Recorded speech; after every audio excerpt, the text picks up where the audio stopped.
자, 오늘 우리 그 말씀 교회에 주시는 하나님의 말씀 짧은 한 절입니다.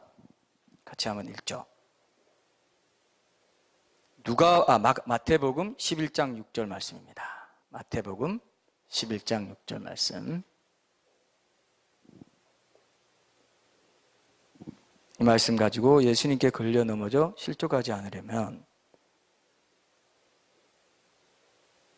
예수님께 걸려 넘어지지 않으려면, 이런 제목으로 말씀 우리 나누겠습니다. 마태복음 11장 6절 말씀 함께 읽습니다. 누구든지 나로 말미암아 실족하지 아니하는 자는 복이 있도다. 아멘. 네, 우리가 이전에 여호와의 사자 테마의 시리즈 설교를 했죠. 그죠? 그때 우리가 예수님이 이제 하나님이시구나 이런 것들을 결론을 내지 않고 지나갔어요. 그죠? 여호와의 사자가, 구약에 나타난 여호와의 사자가 예수님이시다 이것만 얘기하고, 예수님이 그래서 하나님이시다 이거를 제가 할 생각을 갖고는 있었는데, 이제 그 여호와의 사자 시리즈를 많이 했기 때문에 다른 주제로 넘어갔었는데, 이번에 기독교 변증 컨퍼런스 주제가 이 테마여서 마침 이번 기회에 그 결론을 함께 내고, 또 테마 설교 시리즈를 이런 식으로 한번 나눠봐야 되겠다. 저 성령님의 인도를 따라서, 항상 성령님의 인도를 따라서 하게 되더라고요. 이거 해야 되겠다. 우리가 지금 회개 테마의 설교를 하고 있는데 잠시 중단하고 이 주제를 먼저 나누고요. 이게 분명해지면 더욱더 설득력 있게 우리 삶의 회개의 부분도 더 잘 이해하게 되리라 생각합니다. 회개도 굉장히 중요한 주제이기 때문에 우리가 중요하게 또 다루게 될 것입니다. 자, 기독교 신앙은 뭐 결국 예수님 누구신가 하는 대로 모아지기 때문에 이번에 변정적으로 한번 심도 있게 좀 거쳐간다면 굉장히 우리에게 도움이 되리라 생각합니다. 자, 여러분, 저는 이제 지하철을 자주 이용하는데, 지하철을 자주 이용하시는 분들이 경험하는 일이 자주 있죠. 붙여놓으면 안 됩니다. 한 사람 뒤로 가세요. 자, 경험하는 일이 있는데 그게 뭐냐 하면은, 기차가 거의 도착한다는 소리를 듣고 계단을 막 뛰어내려가서 거의 타려고 하기 직전에 문이 어떻게 돼요? 문이 닫혀요, 안 닫혀요? 닫힌 경험 해봤어요? 오늘 아침에, 오늘 굉장히 생생한 경험이 되겠습니다. 거의 타려고 하기 직전에, 그래서 막 끼는 사람도 봤어요, 저는. 끼는 사람 봤지, 아줌마 끼어가지고, 어떻게 하니까 거기 뒤에서 다 보거든요. 저 앞에서. 봐서 이제 그걸 열어줍니다. 안 그러면 이제 큰 사고 나죠. 그래서 죽는 경우도 있죠, 그죠? 거기 말고 또 스크린 도어, 거기 끼어서 죽기도 하고 하는데, 거의 생사를 넘나드는 굉장히 중요한, 위험한 그런 순간을 우리가 경험하게 되는데, 이제, 근데 이런 경우도 있어요. 갔는데 문이 닫혀버렸어요. 거의 닫힐 것 같지 않다가 가는데 문 닫힌 경우도 있죠. 그런 경우도 있죠. 그런 경우도 있습니다. 아슬아슬하게 들어가는 경우 있어요. 그래서 저는 이제 아슬아슬하게 딱 들어가면 이제 주위 사람들이 쳐다봐요. 신사같이 생겨가지고 왜 이렇게 유난스럽게 그냥 조금 기다렸다가 다음 거 타지, 뭐 이런 눈총을 줘요. 이렇게 봅니다. 그런 거 없던가요? 신사같지 않아서 그런 소리는 안 들을 겁니다. 저는 신사같이 보이기 때문에, 왜 이렇게 유난을 들고 난리야, 뭐 이런 느낌으로 이렇게 쳐다보는 그런 경우가 있는데, 그래도 뭐 체면 차릴 거 없이, 어쨌든 만약에 중요한 막차라든지, 그죠? 뭐 그 다음 기차를 오래 기다려야 된다든지, 중요한 약속에 늦었다거나 하면 굉장히 중요해요. 근데 그게 한 발 차이더라고요. 제가 오늘 하려는 말이 이겁니다. 실족이 뭡니까? 실족. 발족자죠. 한 발 차이로 갈려요. 생사도, 영원한 생사도 사실은 한 발 차이로 갈리는 경우가 많은데, 여러분 그 지하철 말고 시외로 나가는 버스 같은 경우는 한번 놓치면 얼마나 기다려요? 한 20분? 어때요? 지방에서 오시는 분들 한 20분? 30분 기다리죠? 30분 기다리는 것도 있어요. 그래서 요즘은 핸드폰에 다 나오죠? 보면 25분, 그 다음 몇 정류장 전, 뭐 이런 게 나오지 않습니까? 그럼 바로 눈앞에서 놓쳐버리면 뭐 정말 안타깝고 그렇지 않습니까? 어떤 사람은 막 놓치면 무릎을 치면서, 5분 기다려도 되는데 5분만 기다리면 오는 지하철도 그래요. 20분, 30분 바로 눈앞에서 놓쳤다. 그럼 막 그 차 말고는 없다 하면 막 탄식을 할 겁니다. 한 발 차이로 놓치는데, 자, 제가 왜 이런 얘기 하겠습니까? 세상 사람들이 예수님이란 존재에 대해서도 이렇게 한 발 차이로 영원히 벌어져 버리는 경우가 많더라 하는 겁니다. 근데 이 차는, 이 예수님이라는 기차는 영생의 세계로 인도하는데 한번 놓치면 5분 후에 올까요? 20분 후에는 하루, 이틀, 100년, 1000년, 만년이 지나도 다시는 안 온다. 죽은 후에 다시 그 기차에 탈 수가 없습니다. 얼마나 안타깝겠어요. 근데 보세요. 세상에서 수없이 예수님에 대해서 들었어요. 예수님이 크리스마스 때마다 예수님 영화 해주죠. 십자가 달려있죠. 예수님이 온 인류를 위해서 죽으셨다. 세계 4대 성인의 한 사람인데 그는 이런 삶을 살았다. 뭐 세계사 시간에도 배우고 교과서에서 배우고 다 배웁니다. 근데 그냥 듣고만 지나쳤어요. 그것이 정말 사실인가를 확인하기 위해서 한 발만 더 내디디면 알 수 있을까요? 없을까요? 한 발만 더 내디디면 알 수 있을까요? 없을까요? 알 수 있어요. 전 그걸 분명히 믿습니다.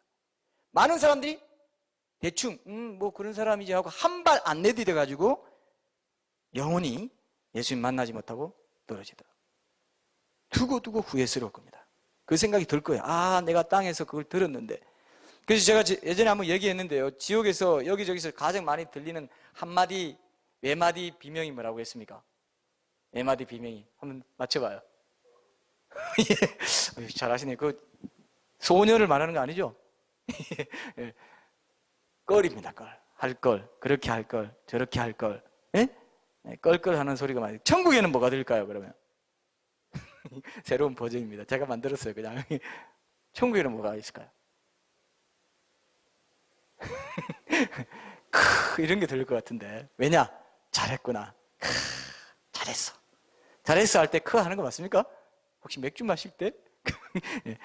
하죠. 왜? 잘했구나. 이게 들릴 것 같아요. 아, 내가 땅에서 그렇게 하길 잘했구나. 좀 고생되고 불편한 길이었지만 그렇게 하기 정말 잘했구나. 이 소리가 많이 들릴 것 같아요. 그죠?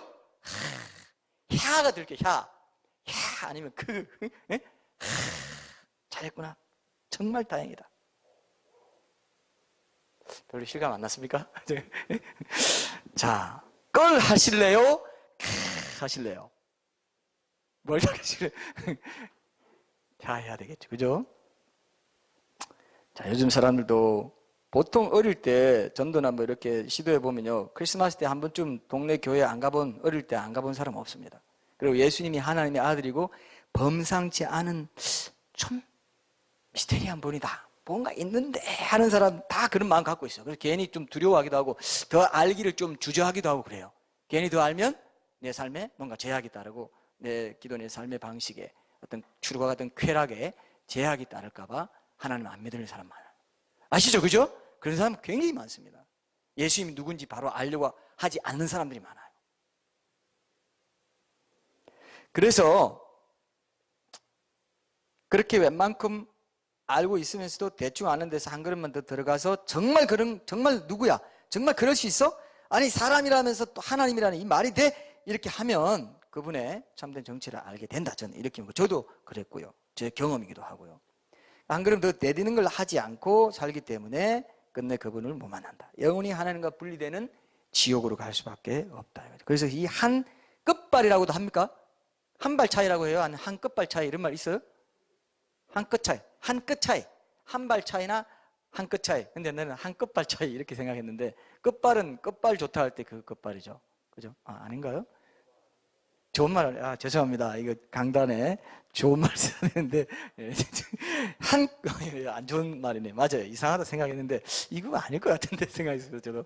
한 끗 차이나 한 발 차이입니다. 한 발 차이. 근데 오늘 본문에 보면은 예수님은 자신 때문에 실족하지 않는 자가 복이 있다고 말씀하시면서 이 실족이란 말의 뉘앙스를 아주 참 묘하게 이렇게 흘리신다는 생각이 들었어요. 자, 실족이란 말은 걸려 넘어지는 걸 뜻하는데요.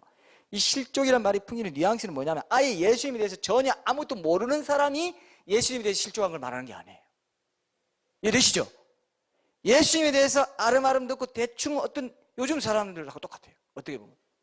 그런 사람들, 유대인들, 메시아를 기다리고 메시아는 이런 존재일 것이다 생각하다가 이 사람일까 아닐까 이 정도 그 상황에서 딱 넘어지는 거. 그 정체를 더 알려고 하지 않고 한 발 더 깊이 들어가 진지하게 추구하지 않을 때 그때 실족하게 되는 거 말이에요. 이해되시죠? 그죠? 아름아름 그냥 대충 이 경우를 말하는 겁니다.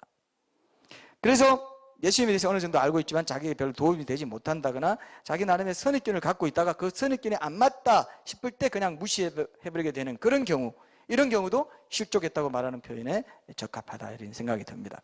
그리고 제가 말한 대로 아까 그죠? 어렴풋이 또는 대충 예수님에 대해서 많이 듣기는 했지만 한 발짝 더 깊이 다가서서 제대로 그분이 정말 누구신지 알아보려고 하지 못한 사람들, 그 사람들이 한 끗 차이 때문에, 한 발 차이 때문에 그분의 정체를 놓치게 되는 것도 실족에 해당한다. 이제 그런 경우를 특별히 경계하시는 말씀이다, 이렇게 보면 되겠습니다. 그래서 오늘 본문 말씀의 배경을 살펴보면은 실족하지 말라는 말씀이 왜 이런 경우들을 경계하시는 말씀인지 이제 수긍할 수 있게 될 겁니다.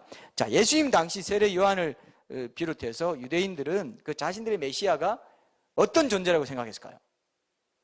굉장히 정치적이고, 그죠? 물질적인 어떤 급격한 변화, 심판, 이런 것들을 동반한 힘 있는 그런 구속자, 가시적인 해방을 가져다 주는 그런 구속자가 오기를 대망하고 있었어요. 메시아는 이래야 된다, 이런 선입견을 갖고 있었어요.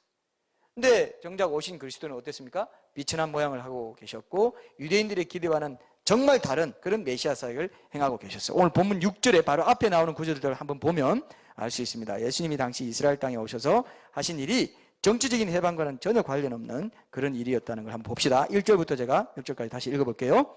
1절부터 보면은 예수께서 12제자에게 명하기를 마치시고 이에 그들의 여러 동네에서 가르치시며 전도하시려고 그 길을 떠나가시니라.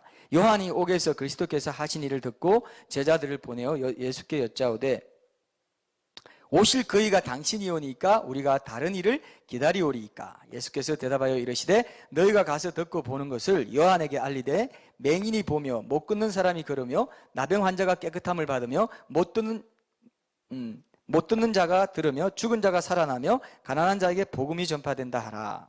누구든지 나로 말미암아 실족하지 아니하는 자는 복이 있도다 하시니라. 예수님은 당시에 그죠? 메시아로 이 땅에 오셔서 그저 맹인을 보게 하고 못 걷는 자를 걷게 하는 것, 뭐 이런 것을 통해서, 이런 치유 사역을 통해서 사람들의 육신을 치유해 주시면서 먼저 사람들의 영적인 치유와 회복을 위해 오셨다는 그런 메시지를 전하고 계셨습니다. 그렇기 때문에 그것과는 다른 메시아관을 갖고 있던 당대의 유대인들이 예수님을 몰라보고 거부해 버렸어요. 그죠? 그래서 예수님이 보이신 참 메시아관에 부딪혀 걸려 넘어지게 됐습니다. 결국은 그를 통한 구원의 혜택도 상실하고 말았어요. 이런 시대적 배경이 있었기 때문에 예수님은 이런 점을 주의시키기 위해서 나로 인해 실족하지 말아라, 이렇게 당부하셨습니다. 지금도 마찬가지입니다.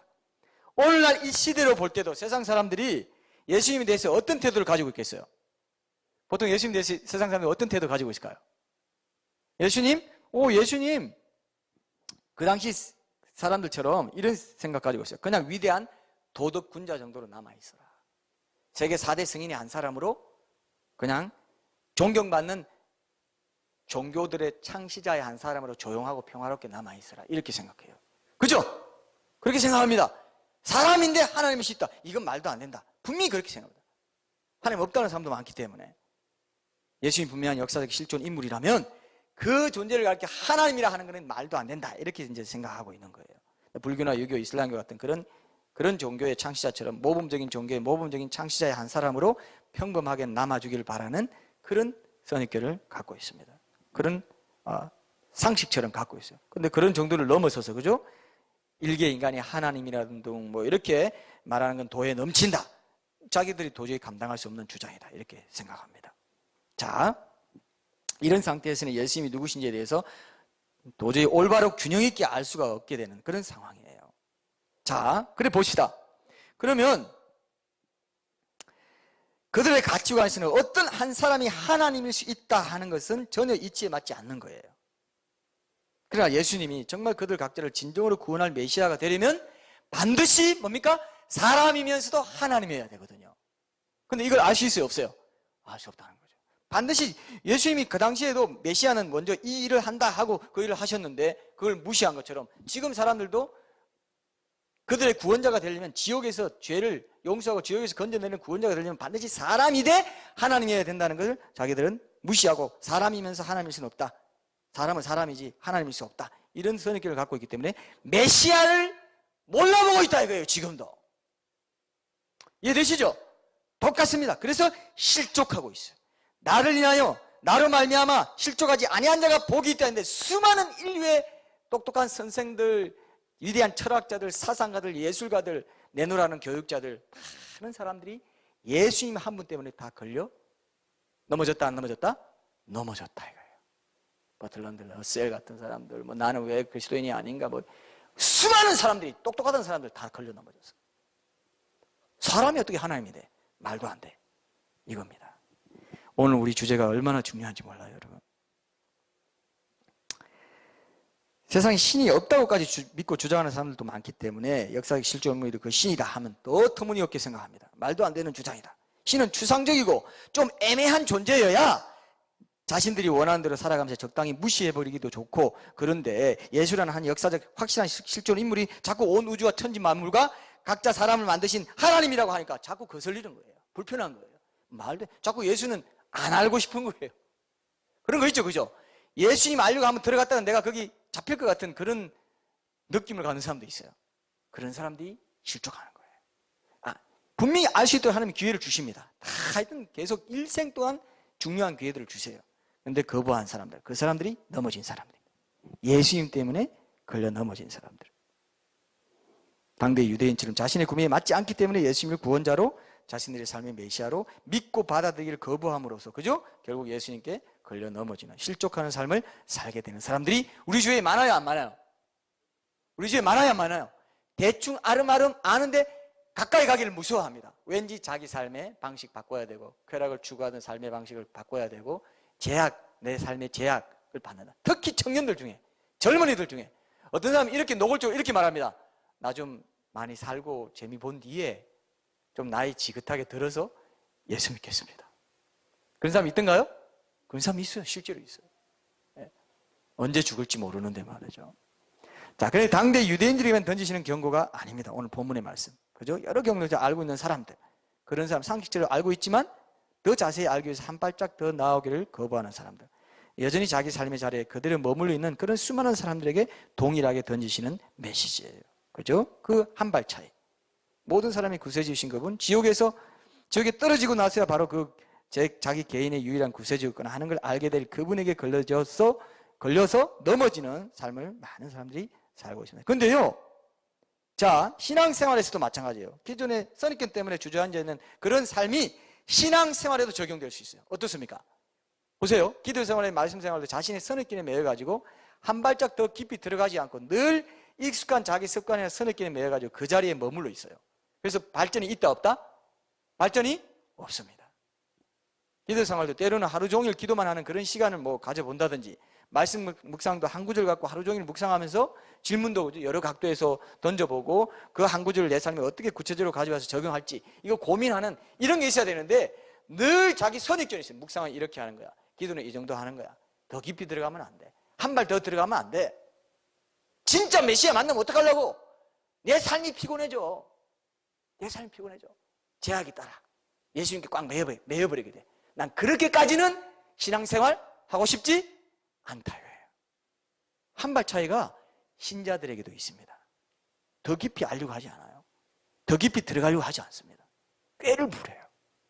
적당히. 그래서 미지근한 자는 토하에 내친다고 그랬어요. 차지도 않고 덥지도 않고, 차라리 차든지 아예 내팽개치고 그냥 세상으로 가든지, 이렇게 말하면 꼭 그럼 차라리 차겠습니다 하고 갑니다. 이런 사람은 더 이상 볼 것도 없고요. 뜨겁든지 회개하라, 열심을 해라. 그죠? 회개하라, 열심을 해라. 한 발 차이를 말씀하세요. 더 깊이 들어가지 않아요. 모험의 시도를 하지 않아요.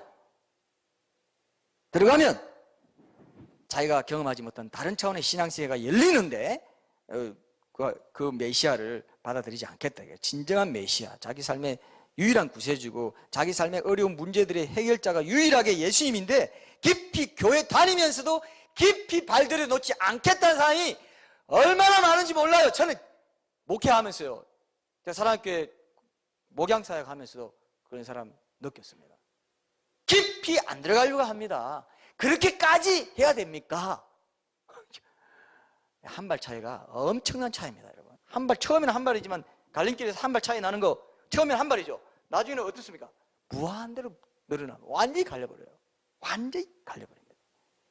한 발 차이 우습게 알지 마세요. 그것도 실족이에요. 나로 인하여 실족하지 않는 자가 복이 있다는 것은 신자들에게도 주는 말씀이라는 걸 여러분들이 기억하십시오. 참 메시아요, 참 해방자. 한 번도 그 참 해방을 경험하지 못하고 예수 믿는다 하는데 예수님 믿는 참맛을 모르는 거예요.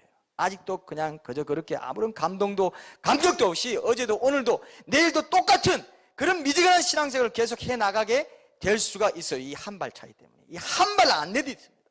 타성에 젖어서 그냥 자신의 선입견 해오던 대로 타성에 젖어서 살아가기를 신자들도 좋아해요. 세상 사람들은 예수님이 정말 하나님이고 하나님 아들이고 내 죄 문제를 해결해 줄 수 있는 내 인생의 문제, 죽음의 문제, 내가 왜 사는지 어디로 가는지 이 알지 못하는 이 문제 해결해 줄 수 있나? 그것 때문에 한 발 더 나아가지 않는다면 신자들은 예수님 믿는다 하면서도 정말 예수님이 해방자로서 내 삶의 모든 문제를 해결해 주시는 구주로서의 그 참 해방을 맛볼 수 있도록 하는 그 단계로 들어가지 않는 한 발 차이로 결국 또 실족하고 살아갈 수 있습니다.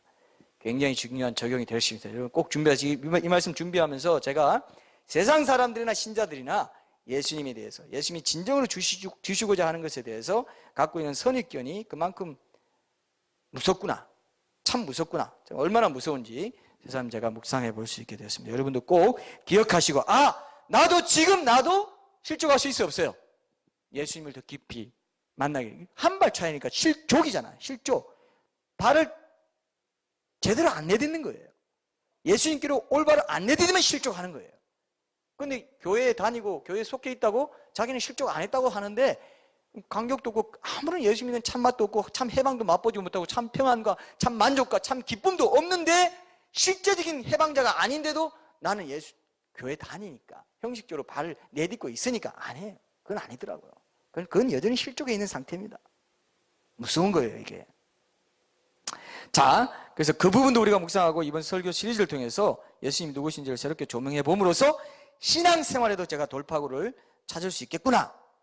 그런 우리 성도들 생각하면서 그런 느낌이 들었고 저 자신도 마찬가지고요. 이 말씀 앞에 더 경건하게 근신하면서 서야 되겠다.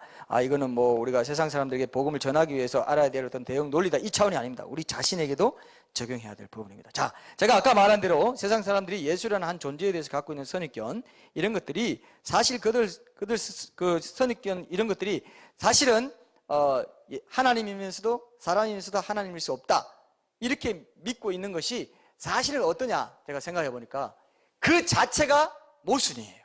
딜레마예요. 자, 그걸 여러분 기억하십시오. 오늘 중요한 이 실마리가 이겁니다. 자, 보세요. 상식적으로, 자, 예수라는 한 독특한 존재가 역사적인 실존 인물인 그분이 자신을 하나님이고 자체했다면은 그 사람을 세계 4대 성인에 올려둘 수 없죠. 왜냐하면 여러분 잘 아시죠? 이미 들어보셨을 텐데 세계적으로 존경받는 성현들 가운데 자기를 하나님이라고 한 자가 없습니다. 그리고 자기를 하나님이라고 한 자 가운데 세계적인 위대한 인물이 있어요, 없어요? 있어요, 없어요? 없어요. 근데 예수님은 세계적으로 존경받는 성현이면서 어때요? 하나님이라고 실제로 말했어요. 공언을 했어요. 근데 어떻게 세계 4대, 여러분 세계 4대 성인이라 하면 제가 실감나게 말씀드려보면 이렇습니다. 세계 4대 성인이 누구냐? 전 인류 수십억, 수백억 되는 전체 인류 중에서 4등 안에 든 사람입니다. 석차. 자, 인류 석차 4등 안에. 자, 반에서 4등 안에 들기도 쉬워요, 어려워요? 반에서 4등 안에 들기 쉬워요, 어려워요? 4등에 들어보신 분 손 들어보라면 많이 들 것 같아요. 우리 똑똑한 분들이 많아 보이는데. 자, 반에서 4등 안에 들기도 어렵죠?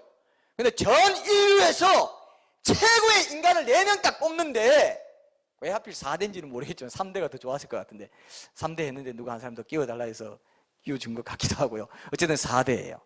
그 이후로 나오질 않아. 5대, 6대, 7대, 10대가 없어요. 있어요, 없어요? 10등은 쳐주지도 않아. 10등 깐디도 들어가나? 혹시 나도? 뭐 이렇게 생각할지 모르는데 4대밖에 없어. 누굽니까? 공자, 석가, 그 다음에 예수님 빠지시고 소크라테스, 예수예요. 원래 소크라테스, 공자, 석가, 예수라고 하는데 예수님이 4등이라는 게 아니고 연대순입니다. 살았던 연대순으로. 자, 4등까지 매겨놨는데 이 4등까지 매길 때 이 인류 최고의 인간 석차는 아주 특별하고 누가 봐도 저 사람 이상한 사람이야, 저 사람 나빠, 인격이 이상한 사람이야, 조금 좀 이상해. 이런 사람 아무도 그렇게 말하지 않을 사람만 네 사람 뽑았겠죠. 별로 이게 지금 실감 못하면 다음 말씀을 들을 수가 없어요. 여기서 실감을 해 주셔야 그 다음 말이 아하 이거 진짜 이상하네, 이건 말도 안 되네, 이걸 알게 돼요. 제 말이 맞습니까? 틀렸습니까? 안 믿는 세상 사람 들어도 맞아요, 안 맞아요? 맞아요, 안 맞아요? 맞잖아요.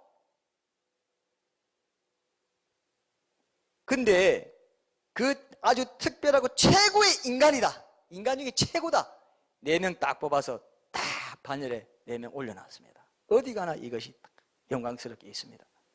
최고로 고상한 인물들 중에 한 분으로 예수라는 한 역사적 실존 인물을 올려놨는데, 그분이 십자가에 달려 죽이신 유일한 이유가 뭐냐? 자신이 곧 하나님이라고 말해가지고 신성 모독죄로 몰려서 죽었습니다. 맞죠? 이건 다 알고 있어요. 그게 모순이다 이거예요. 그죠? 자신이 굉장히 인격적으로 고매하고 아무 이상 없는 사람인데 그 사람이 자, 어떤 사람이, 자 여러분, 어떤 사람이 서울역에서 팻말을 딱 들고 나는 하나님입니다, 내가 온 세상을 구원할 구세주로 이 세상에 왔습니다, 나로 인하여 실족하지 않는 자는 복이 있습니다, 이 팻말에 그렇게 적어놨어요. 그렇게 들고 서 있으면 어떻게 생각하세요 여러분? 미친놈 이렇게 딱, 정신병자? 아니면 뭐 사기꾼이든지, 그죠? 이런 식으로 생각해야 맞는 거예요.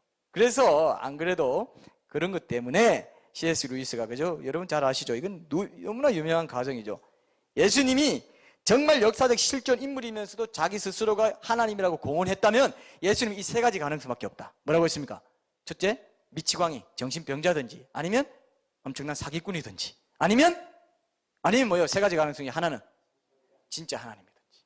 근데요, 요즘 무신론자들이 어떤 걸 가르치는, 야, 그 3가지 가능성밖에 없는 게 아니다, 또 하나 있다, 예수는 신화다, 전설이다. 애매하게 이 3가지 가능성만 해놓으면 나중에 결국 피해가기 어려운 딜레마가 생기기 때문에 신화다 해서 또 다른 공격을 하고 있다 이거예요. 자 여러분, 신화라는 데 대해서 어떻게 생각해요? 전설이다, 사기꾼, 정신병자, 여기까지 우리가 막 할 말이 있을 것 같았는데 신화다 그랬어요. 예수의 역사성에 대해서는 우리가 올해 초에 아주 상세하게 잘 살펴봤는데, 새로운 사실을 좀 첨가해서 못 들은 분을 위해서 간단히 요약하면은, 예수님이 신화면 유신론적 실존주의 철학자 칼 야스퍼스가 이렇게 말했죠. 어떤 유명한 고대 인물의 실존 여부는 그가 남긴 뭐로 알 수 있다고 그랬어요? 영향력으로. 최초의 그 이미지가 없었다면 지금 영향력이 있다 없다? 전 세계적으로 이렇게 교회가 있을 수 있다 없다? 없다 이거예요. 아리스토텔레스가 없었다면 그 저작이나 그 저작을 통해서 철학이 발달하고 미학이 발달하고 예술의 큰 영향, 이런 게 영향력 자체가 없어요. 자, 그걸 통해서 우리가 하나 알 수 있고, 엄청난 수의 교회들이 주일마다 예배드리면서 그걸 하나님을 경배하고 있지 않습니까? 이 기독교인들 자체가 그의 실존을 증거하고 있습니다. 자, 그리고 우리가 예수님 실존을 의심한다면 모든 고대인들의 실존 여부를 의심해야 될 정도로 실존이 불명한데, 뭐냐 하면은 객관적으로도 많은 유명한 고대 인물의 생애가 역사로 기록된 건요, 그의 사후 100년이나 수백 년 지나서 기록됐어요. 근데 예수님은 언제 기록됐습니까? 예수님은 30년 안에 기록됐고요, 18년 안에 기록된 게 뭐냐면 사도 바울이 서신서 쓸 때 예수님의 생애에 대해서 쓴 게 있기 때문에 부분적이지만 문자로 기록된 게 18년 안에 된 경우는 예수님밖에 없어요. 티베리우스 황제, 예수님 당대 로마 황제였던 티베리우스 황제는 성경 누가복음 3장 1절에 보면 디베리오 가이사라고 되어 있어요. 시죠. 티베리우스를 디베리오라고 했습니다. 실제로 살았던데 그의 사후 100년이 지나서 처음에 역사에 기록되기 시작했어요. 석가는 수백 년 뒤에 처음으로 기록되기 시작했어요. 근데 예수님은 뭡니까? 예수님은 언제 기록됐어요? 예수님은 18년도 못 돼서 30년, 60년 사이에 복음서에 다 기록되었습니다. 근데 어떤 유명한 사람의 그 일생에 대해서 사후 수백 년이 지나게 되면 그 기록할 때 신화적인 요소, 전설적인 요소가 들어가요. 근데 자 보세요. 이렇게 빠른 시일 안에 기록이 되면은 신화적인 요소, 전설적인 요소를 넣을 수 있어요, 없어요? 넣을 수 있어요, 없어요? 왜 넣을 수 없을까요? 살아있는 사람들이 그 당대에 그 예수님이 어떻게 살았든지 다 알고 어떻게 죽었는지 아는 사람들이 야 그거 거짓말이야 이렇게 말한다 이거예요. 그죠? 그렇기 때문에 이게 중요한 차이입니다. 여러분 꼭 기억하세요. 복음 전할 때 엄청나게 유명한 석가만 해서 수백 년 뒤에 기록돼서 그 신화화되고 전설에 끼일 수 있고 얼마든지 해도 할 말이 없어. 이 석가가 이랬다 하면 그때 살아봤어야지. 다 죽었는데. 근데 18년, 30년밖에 안 됐으면 살아있어요, 없어요? 살아있어요. 부활한 뒤에도 500명이나 보이고 다 보이는 이런 것들이 다 있었기 때문에 그렇게 담대하게 전할 때, 부활을 전하고 할 때 바리새인이나 이런 사람들이 반대를 못했습니다. 자기도 그렇게 받고 그렇게 죽었고 부활한 걸 본 사람들이 많고 그런 데 대해서 뭐 어떻게 뭐 시체가 숨겨놨으면 시체를 가져와서 뭐 보여줄 수 있어야 그런 것도 없고 하니까 이제 복음이 전해졌다 이겁니다. 굉장히 중요합니다. 자, 그리고 유명한 고대 인물들 종교 창시자들은 그들의 생애가 그들의 종교 경전에만 기록되어 있어요. 공자라든지 석가라든지 모하메드 이런 사람들 거의 종교 경전에만 나오는데 예수님은 뭡니까? 일반 역사가들의 작품 속에도 아주 객관적인 언급으로 등장해요.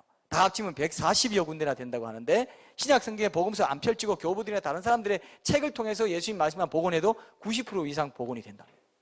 이해되시죠? 이런 종교의 창시자는 있다 없다? 없다 이겁니다. 굉장히 중요한 겁니다. 또 하나는 요즘 뭐 동영상을 보면은 옛날에 SBS에서 신의 길, 인간의 길 할 때 그죠? 그 예수가 이제 예수는 신하다 해서 뭐 그렇게 예수님 신하다는 책을 통해서 그런 다큐도 만들고 지금 또 시대 정신이라는 타이틀을 가진 동영상이 또 유튜브를 통해서 되는 건 이게 뭐냐면은 디오니소스 신화 이런 걸 통해서 옛날에도 예수님 이전에도 예수님처럼 12제자를 가지고 무리를 걷고 죽은 자도 살리고 죽었다가 다시 살아난 사람들의 얘기가 그런 주인공이 있었다. 이런 얘기들이 막 돌아다니는 거예요. 자, 이거는 거짓말이라는 것으로 판정됐어요. 역사적인 자료와 검토를 통해서. 왜 어떻게 되냐면은 예수님의 그 기독교가 워낙 빠르게 전파되고 소아시아와 유럽에 빠르게 전파되니까 위협을 느끼고 기존 종교인들이 그 얘기를 각색해서 얘기를 만든 걸로 밝혀져 있어요. 전 책에도 그걸 봤고요. 200~300년 안에 예수님 이전에 나온 그 신화가 아니고 예수님 이후 200~300년 안에 만들어진 신화라는 것이 밝혀졌습니다. 이해되시죠? 그러면서 예수님 전에 오래전에 있었다는 둥. 그래서 예수님 얘기는 예수님이 실존 인물이 아닌데 예수님 얘기는 제자들이 그 얘기를 각색해가지고 짜집기 해가지고 만든 거다. 이렇게 지금 그게 예수님 신하다라든지 SBS 공영방송 통해서 또는 시대정신 이런 걸 통해서 지금도 유포되고 있고 교회 안에 믿음이 연약한 청년들, 청소년들, 장년들이 그거 듣고 유혹돼가지고 교회 떠나고 이런 일이 진짜 생겨요, 안 생겨요? 지금도 생기고 있어요. 이런 것들을 우리가 이제 밝혀주는 그런 것들이 굉장히 중요합니다. 어쨌든 이 부분은 이 정도로 여러분 기억하시고 반드시 예수님이 역사적인 실존 인물이다. 예수님이 역사적인 실존 인물이 아니면 유명한 고대 인물들의 역사성은 더 형편없이 낮아지는 거예요. 이해되죠? 역사적으로 실존 인물의 가능성이 낮아요. 예수님은 굉장히 중요한 그런 역사적 실존 인물됨의 증거들을 많이 가지고 있다. 이걸 기억하십시오. 자, 그러면 정신병자라고 했을 때 첫 번째 우리 가정은 정신병자인가? 게리 콜린스라는 유명한 미국 심리학자가 예수 사건이라는 책에 인터뷰에서 이렇게 말한 걸 제가 봤습니다. 정신병자의 특징을 이렇게 소개하는데요. 현실과 동떨어지는 과대망상증 증세를 보이고, 자, 여러분 이 가운데 몇 가지 증상이 여러분들에 해당되면 여러분도 좀 진단을 받아봐야 될지도 모르겠어요. 자, 제가 말해볼게요. 자, 보세요. 너무 과대망상증, 현실과 동떨어져 있어요. 그 다음에 부적절하게 감정을 표출하고 쉽게 의심하거나 상대를 오해하고 비난하는 경향이 있습니다. 또 비이성적이어서 생각이 혼란스럽고 사리에 맞게 대화를 잘 나누지 못해요. 혹시 이런 분 있어요? 사리에 맞게 대화를 잘 나누지 못하고 잘못된 결론으로 비약하기를 잘해요. 혹시 이런 분 있습니까? 자기를 잘 진단해 보세요. 그 다음에 부적절한 행동으로 인해서 원만한 대인관계를 형성하지 못하는 그런 경향이 있고 정서적으로 까닭 없이 우울해진다든지 격렬하게 화를 내요. 갑자기. 그리고 걱정 때문에 괴로워합니다. 근데 성경에 보면은 예수님은 이런 미친 사람이나 정신병자 같은 그런 심리적인 이상 징후를 전혀 보이지 않는다는 것을 알 수 있습니다. 심리학적인 전문가의 식견으로 게리 콜린스가 이렇게 적어놨는데 참 저는 감동적으로 봤습니다. 그래서 여러분과도 좀 나누고 싶었습니다. 예수님의 말과 행동을 볼 때 예수님은 이런 분이셨다라고 이분이 얘기했어요. 자, 이분은 어떤 분이냐? 예수님은 자, 우리가 종교적인 경전으로 예수님 대하면 예수님 하나님이시고 하나님 아들이니까 당연히 고상하게 말씀하시고 당연히 그래 교과서적으로 그렇게 보는 것과 객관적으로 예수님 정말 정신병자일 가능성이 있나? 미친 사람일 가능성이 있나? 미친 사람이 아니고서 어떻게 자신이 인간이면서도 하나님이라고 할 수 있어? 라고 생각하고 이걸 보는 것과 달라요, 안 달라요? 다를 수 있죠? 다를 수 있다 이거예요. 자, 그분은 어떤 분이냐? 그분은 명쾌하고 힘있게 그리고 감동적으로 말씀하셨다. 그분은 상황에 맞는 적절한 행동을 하셨고 다양한 부류의 사람들 모두와 지속적이고도 깊은 만남을 가지셨다. 그분은 사랑이 많은 분이었지만 연민 때문에 일을 못하시는 분은 아니었다. 또 많은 사람들이 자신을 둘러싸고 숭배했지만 결코 거만하지 않으셨다. 그리고 아주 바쁜 가운데서도 생활의 균형을 유지하셨다. 그는 자신이 하는 일이 무엇이며 어디로 가고 있는지를 언제나 알고 계셨다. 또한 모든 사람들, 당시에는 천하게만 여겨졌던 여자들과 아이들까지도 진심으로 돌보셨다. 그는 사람들의 죄에 대해서 단순히 모른 채 하시지 않았고 그들을 용납하셨으며 사람들의 처지와 필요한 것들을 일일이 보살펴 주셨다. 이렇게 말하면서 이 모든 징후들을 볼 때 예수님은 어떤 종류의 정신질환도 앓지 않으셨다. 어떤 사람보다 심리적으로 안정되고 건강한 분이셨다고 결론을 내리고 있습니다. 예수님이 남기신 언행을 보면서 세계 4대 성인에 들 만큼 인품과 언행이 좋다, 특출하다 이렇게 인정해서 세계 4대 성인에 올려놨잖아요. 그런데 정신병자가 있다는 가정은 말이 안 돼요. 유명한 역사가 필립 셰프는 예수님에 대해서 이렇게 말한 것으로 알려져 있습니다. 그는 하늘같이 청명하고 산공기처럼 상쾌하며 검처럼 날카롭고 예리하며 대단히 건강하고 활기 있으며 항상 준비되어 있고 항상 침착한 사람이었다. 그렇게 대단한 지성인이 자신의 인격과 사명에 대해서는 과격하고 심각한 망상에 빠진 듯한 사람이었겠는가? 터무니없는 상상이다. 여러분, 예수님에 대해서 이렇게 생각해 보셨어요? 객관적으로 예수님을 한 사람으로 봤을 때 이렇게 판단할 수 있다는 겁니다. 이해되시죠? 그죠? 굉장히 중요한 거예요. 이런 분이 내가 하나님이야. 하나님과 아버지와 나는 하나야. 나는 아브라함이 나기 전부터 내가 있었어. 있느니라. I am 여호와. 나는 여호와다. 야훼가 뭡니까? I am. 나는 스스로 있는 자거든요. 예수님이 성경에서 나는 스스로 있는 자라고 말했어요. 미친 사람의 말 같죠? 말이 안 되잖아요. 아브라함이 지금 자기보다 수천 년 전 사람인데 아브라함이 나기 전부터 내가 있느니라 나에게 했다면 정상이에요, 아니에요? 정상이 아닌데 자, 어떤 사람의 인격을 우리가 믿는다면 그 사람의 말도 믿을 수 있어요, 없어요? 말도 믿을 수 있어요, 없어요? 놀라운 말이죠. 분명히 인격이 정상이야. 모든 면에서 너무나 건강한 사람이야. 침착하고 사랑이 많고 그 지혜와 통찰력, 그 사람에 대한 통찰력, 지혜, 비유하는 이 모든 걸 들어보면은 기가 막힌 비유. 이전에 한 번도 얘기되지 않았던 독창적인 가르침이 많았습니다. 그래서 기독교 변증에서는요, 절대로 이 복음서는 제자들이 만들 수가 없다. 제자들, 어부 출신의 그 제자들이, 지식이 많지 않은 제자들이 절대 쓸 수 없다. 왜? 인류 역사상 누구도 말할 수 없는 하나님에 대한 진리나 그 사람에 대한 진리, 이 세상에 대한 진리를 이렇게 독창적으로 말할 수 있는 사람이 제자들 가운데 나올 수가 없다. 이렇게 얘기했어요. 그래요, 안 그래요? 절대 나오지 않아요. 겨자씨 비유, 뭐 모든 비유 다 좀, 또 예언도 하고, 예언은 그대로. 예수님을 죽인 죄 때문에 모든 이방에 사로잡혀 가겠다 했는데 2000년 동안 흩어졌고 다시 예수님 재림하실 때쯤 되면 다시 모인다 하니까 또 다시 이런 예언으로도 막 안 맞는 말씀이 하나도 없어. 근데 정신병자라고요? 아니겠죠? 자, 그러면 사기꾼인 거 어떻게 생각하냐? 사기꾼인 거. 둘째로 사기꾼인 거. 정말 엄청난 사기꾼이죠. 구세주가 아니라면 초대교회로부터 예수님 믿고 목숨 걸고 섬겼던 사람들 얼마나 많습니까? 그죠? 사자밥이 되고 원형극장에서 자신 일생 바치고 지금도 수많은 선교사님들이 예수님 하나님 아들로 믿고 구원자로 믿고 자신의 삶을 헌신하고 사는데 하나님이 아니라면 정말 엄청난 사기꾼이 되겠죠. 역사적으로 이런 사기꾼이 없는 거죠. 근데 이상하게도 예수님이 사기꾼이라고 말하는 사람은 있다 없다? 없어요. 심지어 예수님의 신성을 의심하고 기독교를 비난하던 유명한 회의주의자들, 불신자들도 절대 사기꾼이라고 말하지 않고 위대한 도덕적 스승이라고 하죠. 대표적인 예를 하나 든다면 조시 백두엘이 기독교의 역사적 증거들이라는 책에 이렇게 이제 밝힌 것으로 나와 있는데요. 유명한 공리주의 경제학자인 존 스튜어트 밀이라는 사람이 있습니다.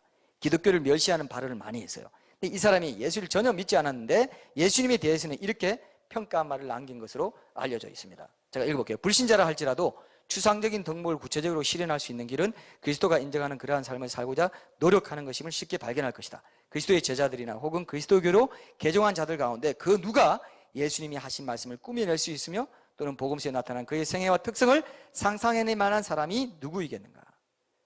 이렇게 말했고요. 우리가 잘 아는 인도의 간디도 이렇게 말했어요. 나는, 자기는 기독교인이 아닙니다. 나는 예수님은 좋다. 그러나 뭐는 싫다? 기독교는 싫다 그랬어요. 요즘 우리 한국 사람들이, 한국 비신자들이 하는 말과 똑같죠? 예수님은 존경하지만 어디는 싫다 그래요? 교회는 가기 싫다. 교회는 싫다 그래요. 근데 한국교회 기독교인들, 목회자들이 비윤리적인 이런 행태를 보여도 비난하는 한국 사람들이 예수님 가르친 대로만 해도 좋겠다. 예수님 가르친 대로 하면 이렇게 하겠냐? 혀를 끌고 차요. 그죠? 예수님을 욕하는 사람 거의 없어요. 제가 댓글을 유심히 봅니다. 그런 거는.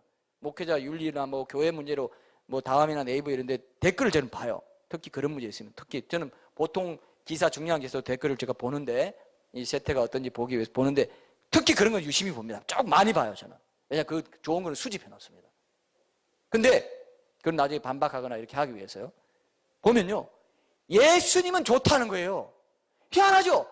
예수님은 좋은 분이다. 예수님 가르침대로만 하면 교회가 얼마나 깨끗하겠냐? 그러면서 어떤 사람이 이렇게 말했어요.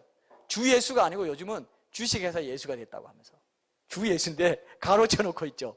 주 해놓고 가로쳐 놓고 주 예수가 아니고 요즘 주 예수다. 주식회사 예수다. 왜 예수님을 이용하냐? 예수님이 이렇게 고귀한 분인데, 좋은 분인데 왜 너를 예수님 이용해가지고 기독교를 엉망으로 만들어 놓자? 이해되시죠? 예수를 욕하는 분은 거의 없어요. 완전히 대놓고 안티 기독교인들 대놓고 그냥 막무가내로 비성적으로 욕하는 사람들이야 뭐 예수님도 욕하고 다 욕해요. 그러나 그렇지 않고 제대로 된 그런 생각을 갖고 있는 사람들은 비신자라도 예수님은 욕하지 않더라고요. 사기꾼이면 욕하겠죠? 근데 예수님 모든 면에서 그런 분이 아니라는 걸 알고 있는 거예요. 자기들도. 상식적으로. 그럼 사기꾼입니까? 아닙니까? 사기꾼이 아니에요. 사기꾼 아니죠. 미친 정신병자도 아니죠. 객관적으로 드러나잖아요. 지금 한국에서 이렇게 비윤리적인 행태가 많은데 19세기 덴마크에서 살았던 철학자 키에르케고르도 이런 말을 했더라고요. 어떤 말 했냐면 옛날에도 교회는 문제가 있고 예수님은 칭찬받았나 봐요. 이렇게 말했어요. 예수 그리스도는 물을 포도주로 바꾸었다. 그런데 교회는 더 엄청난 일을 했다. 예수님이 만드신 그 포도주를 다시 물로 바꾸었다. 복음의 본질을 잃어버렸다. 교회가. 그 당시 19세기 덴마크 개신교도 그랬나 봐요. 그러니까 어느 시대나 육신을 가진 우리 인간들은 그런 부족함을 보이지만 완전한 표준은 누구라고요? 완전한 표준은 누굽니까? 인간적으로도 실적으로도 완전히 아무 죄 없으신 분 누구라고요? 예수님이다 이거예요. 세상 사람들도 인정하는 객관적인 증거다 이거예요. 예수님의 인격은 보편적으로 인정받아 왔다. 그래서 사기꾼이라는 가정도 있습니다. 그러면 예수님이 하나님이다. 그러면 마지막으로 이제 나머지 오늘 이게 결론인데요. 나머지 하나 가능성은 뭐냐? 예수님은 자신이 스스로 공언한 대로 진짜 하나님의 가능성밖에 없죠 이제. 근데 진짜 하나님도 아니고 인간이었다. 인간인데 정신병자고 그냥 미치광이 아닐 수 있고 사기꾼 아닐 수 있다. 그럴 수도 있죠. 그럴 수도 있는데 이분이 인간으로만 남았으면 좋은데 내가 하나님이라 했기 때문에 이 문제가 생겼다 이거예요. 그죠? 하나님이라 했기 때문에 미치광이든지 사기꾼이든지 진짜 하나님이든지 이 세 가지 가능성밖에 없다 이거예요. 역사적 실존 인물이 아니면 세계 4대 승인에 오르지도 않았겠죠. 자, 분명히 이 땅에 태어난 분이고 지금 2016년도 항상 해야 하는 얘기지만 2016년도 그분이 태어난 해를 기준으로 종교가 아니에요. 이건 역사 하나님의 섭리 가운데 모든 사람은 이 한 사람을 기준으로 Before Christ, BC에 태어났고 석가나 공자 모든 사람 소크라테스도 세계 4대 성인도 이 한 분을 기준으로 BC 800년에 태어났다, 600년에 태어났다, 1000년에 태어났다 다 모든 사람이 이 사람 기준으로 되어 있어요. 왜? 이분이 하나님이기 때문에. 사람이면 사람이기 때문에. 이건 종교가 아니에요. 그러나 주전 주후 AD는 in the years of the Lord. 이건 굉장히 중요한 객관적인 근거가 되죠 사실. 그런데 어떤 역사적 실존 인물입니다. 역사적 실존 인물이 아니면 2016년이라 하는 것도 거대한 해프닝입니다. 이건 웃기는 짓이에요. 말도 안 돼요 이건. 자기 존재 자체를 거부하는 거예요. 자기 생일도 거부하는 거예요. 하나님이 예수님이 역사적 실존 인물이 아니라 하면 이런 건 바보입니다. 그 사람이 좀 정신이 이상한 거예요. 그렇게 보면 됩니다. 이해되시죠? 예수님이 역사적 실존 인물이었다. 영향력으로 봐도 그렇고. 자, 근데 미치광이도 아니고 사기꾼도 아니다. 그러면 스스로 공언한 대로 진짜 하나님이라는 가능성밖에 없다. 그럼 어떻게 우리가 증거할 수 있느냐? 몇 가지만 제가 증거를 들어드리겠습니다. 자, 예수님은 게리 콜린스가 이런 또 비유를 들었는데 저는 참 흥미롭게 봤습니다. 이런 비유를 제가 잘 못 봤는데요. 이런 비유를 들었어요. 예수님이 하나님이라고 말하면서 그 공수표로 남발하지 않은 증거는 뭐냐면 증거를 뒷받침했다는 거죠. 자, 제가 만약에 내가 한국 대통령입니다. 그럼 여러분 저를 어떻게 생각하겠어요? 내가 대통령입니다. 그 대통령이 청와대에 있는데 푸른 집에 있는데 여기 와서 내가 한국 대통령이 나면 여러분 뭐라고 생각해요? 아, 미쳤구나 이렇게 생각하겠죠. 자, 뭐 경호원도 없고 비밀 경호원도 없고 뭐 대통령직을 표시하는 장식도 없고 아무것도 없는데 대통령처럼 보이지도 않고 대통령처럼 보여요? 안 보이죠? 아무도 아닙니다. 근데 자기가 대통령이 나면 그 주장 안 믿죠. 근데 진짜 대통령이 박 대통령이 여기 오셔가지고 제가 대통령인 거 아시죠? 저 대통령 맞죠? 그렇게 할 필요 없어요. 경호원들 따라오고 뭐 하면서 야 어떻게 야 내 패스인데 1층에 누가 왔어? 이러고 난리 났을 거예요 지금. 여기 올 일도 없겠지만 만약에 온다면 대통령 표시가 나요 안 나요? 저는 대통령이라 해도 대통령 표시 나요 안 나요? 저 뭐야 누구야? 안 나죠? 비밀 경호원도 없고 막 보디가드도 없고 시커먼 그 차도 없고 말입니다. 근데 대통령이면 그런 표시가 나요. 근데 하나님이라고 말했는데 하나님 표시가 났어요. 예수님께 죽은 자 살리죠. 불치병 고치죠. 창조자 하나님만 행사하실 수 있는 바다 파도야 잠잠하라. 온 우주 만물을 만드신 창조자 하나님만 행사하실 수 있는 그런 능력을 보여서 안 보였어요? 보였단 말이에요. 죽은 자도 살리고 문둥병 맹인을 아까 메시아 기록 보셨죠? 메시아의 신성을 말하는 거예요.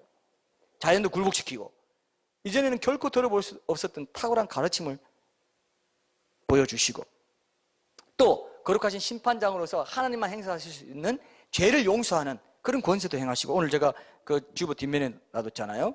어떤 사람이 여러분들에게 죄를 지었습니다. 근데 죄를 지었는데 내가 그를 용서해 줄 권리는 내게 있는데 저 사람이 내한테 죄를 지었는데 딴 사람이 와가지고 내가 너 죄 용서해 줄게. 얘한테 잘못한 건 내가 용서해 줄게. 그러면 여러분 어떨 것 같아요?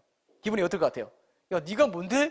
얘는 나한테 잘못해서 내가 용서해 줘야 돼. 근데 왜 네가 용서해 주니? 근데 이 사람이 하나님이면 용서해 줄 수도 있다 이거예요.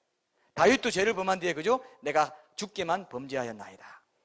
하나님이 율법을 세우시고 그 죄를 판단하시고 심판하실 분이기 때문에 그래서 그 신성 모독이라고 생각했어요. 중풍병자 4명 내렸을 때 4명이 중풍병자 내렸을 때 네 죄 사함 받았느냐 할 때 뭐라고 했습니까? 하나님 외에 누가 죄를 용서하겠느냐. 신성 모독이라고 여기고 그때도 이제 미워하고 그렇게 한 걸 여러분 기억하실 겁니다. 근데 하나님께 예수님께 전혀 죄가 없었습니다. 전혀 죄가 너희 중에 누가 나를 정죄할 수 있느냐.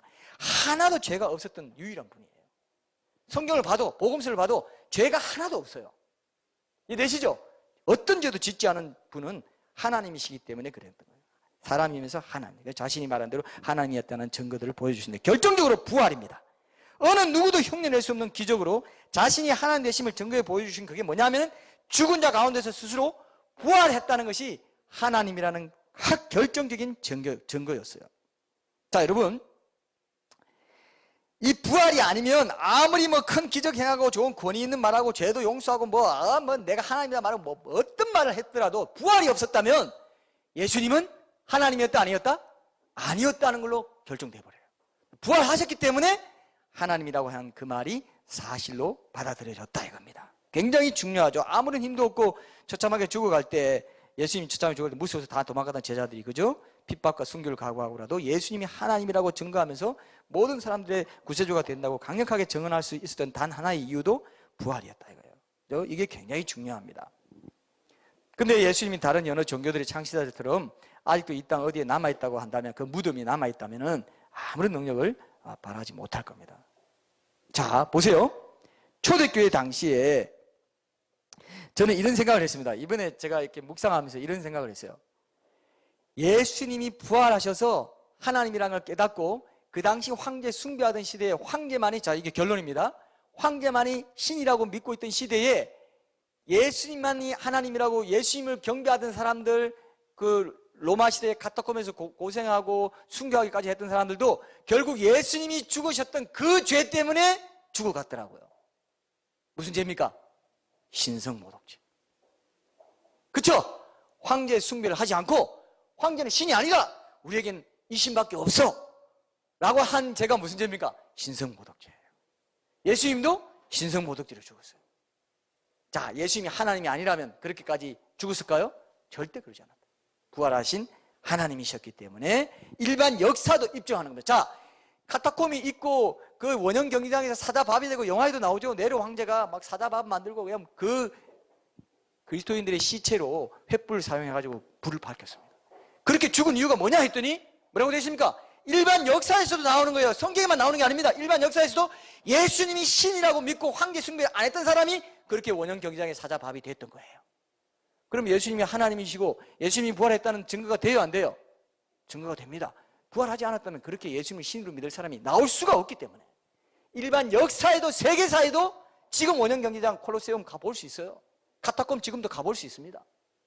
세계사에서 증거돼요, 안 돼요? 증거된다. 이 정도까지만 해도 좋은데, 자, 마지막으로 한 가지 뭐냐 하면은 예수님이 예언의 성취가 돼서 구약 예언에 48개가 있는데 8개 정도 예언이 성취될 확률도, 한 사람에게 성취될 확률도 1만 조분의 1이라고 합니다. 근데 뭐 거의 불가능한데 한 사람에게 다 성취가 됐어요. 근데 보세요. 자, 어떤 사람들은, 회의주의자들은 복음서 기자들이 메시아에 대한 구약의 예언들을 깨맞춰가지고 예수님의 삶에서 이루어진 것처럼 의도적으로 복음서에 조작해서 넣었다. 예를 들어가지고 예수님이 은전 30냥에 배신당할 거라고 한 스가랴서 11장 12절 13절 예언을 잘 알고 있던 복음서 기자들이 복음서를 쓸 때 거기에 맞춰가지고 예수님이 배신당할 때 은전 30냥, 유다가 은전 30냥 받고 팔았다, 이렇게 썼다는 거예요. 자, 그리고 뼈가 꺾이지 않는다. 시편 34편 20절, 뼈가 꺾이지 않는다는 그걸 알았기 때문에, 시편 예언을 알았기 때문에 뼈가 꺾이지 않은 것으로 기록했다. 그럼 이게 말이 안 되죠. 다 알고 있기 때문에 언전 30냥 던졌던 그 바리새인들 제사장의 무리가 언전 30냥이었던 거 알까요, 모를까요? 알죠. 근데 복음서가 30년에 복음서가 나왔어. 30, 60년에. 그럼 그 제사장들이 봤습니다. 언전 30냥. 우리 그때 언전 30냥 맞네. 스가랴서 언전 구약에 30냥 맞네. 해서 말 못했다 이거예요. 제 말 알아듣습니까? 제 말 이해하겠어요? 언전 30냥에 팔린다. 그것을 그때 살아있는 그 당대에 살아있던 사람들이 다 있었기 때문에 이야기로 꾸며낼 수 없었다는 겁니다. 뼈가 꺾이는 것도 다 그 당시에 봤던 사람들이 다 있기 때문에 그것도 거짓말 못해요. 그죠? 출생 장소라든지 베들레헴 중세 장소, 못에 찔려가지고 피를 흘리는 십자가 처형 방법, 군인들이 걷어서가지고 제비 뽑고 십자가 외에 다리 꺾여지지 않고, 이런 것도 다 의도적으로 꾸밀 수 없는 예언입니다. 그래서 그런 것들을 우리가 볼 수 있죠. 자, 또 한 가지, 낙이 타고 뭐 예루살렘에 들어가는 거는 의도적으로 구약 예언 성취하기 위해서 낙이 타고 예루살렘에 들어갔다, 뭐 이런 식으로 이제 얘기했는데, 그렇게 할 수 없는 예언들이 훨씬 더 많았어요. 자, 그리고 마지막으로 제가 이제 이거 하고 제가 이제 우리 찬양하려고 하는데, 보세요. 이게 중요합니다.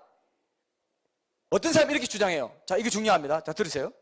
예수님이 이 땅에 와서 그런 생애를 살았고 새 사역을 살았을 때 거기에 맞추기 위해서 구약 성경을 바꿨다, 조작했다는 사람들이 나왔어요.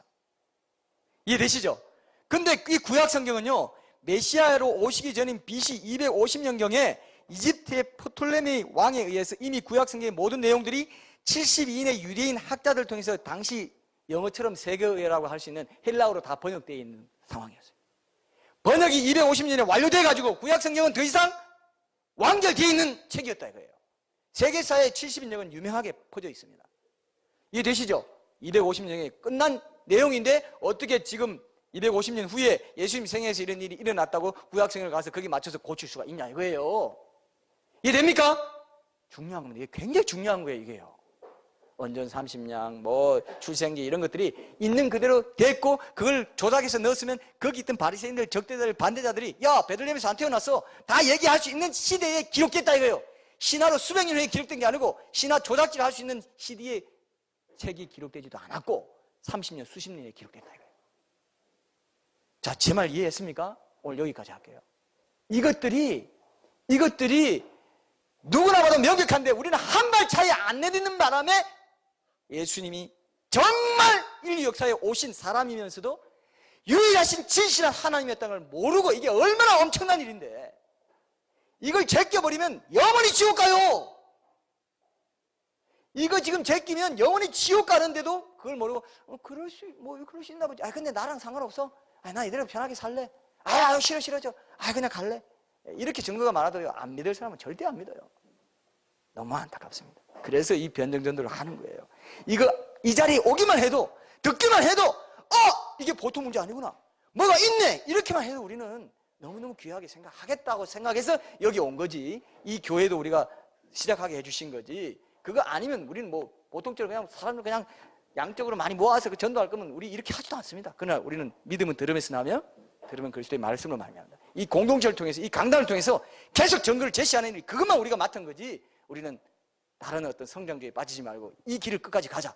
언젠가는 사람들이 이것을 듣고 보고 깨닫는 사람들이 있을 것이다. 유튜브를 통해서 또 인터넷 통해서 이 사역을 우리가, 이 공동체가 있기 때문에, 이 강단을 통해서 이 말씀이 전해지고 있기 때문에 이게 중요하다는 거 여러분 기억하시고, 이런 엄청난 증거들이 있는데 이것을 펼쳐 보여주지 못하기 때문에 수많은 사람이 지옥에 가고 있다면 얼마나 안타깝습니까? 우리가 이런 것들을 생각하면서 이런 기독교적인 대응 논리도 우리가 잘 알고 있어야 되겠지만, 이런 걸 통해서 다시 한번 예수님이 유일하신 하나님이시며 참 사람 참 하나님으로서 내 죄를 대속해 주신 귀한 분이구나 다시 깨닫고, 그분이 유일한 왕 되시고 주인 되심을 우리가 깨닫고 그분의 말씀에 전적인 그 권위에 순종하는 그러한 또 신자들이 되기를 결단하는 시간도 가졌으면 좋겠습니다. 우리 찬양 드리고 오늘 선창식도 함께 나누겠습니다.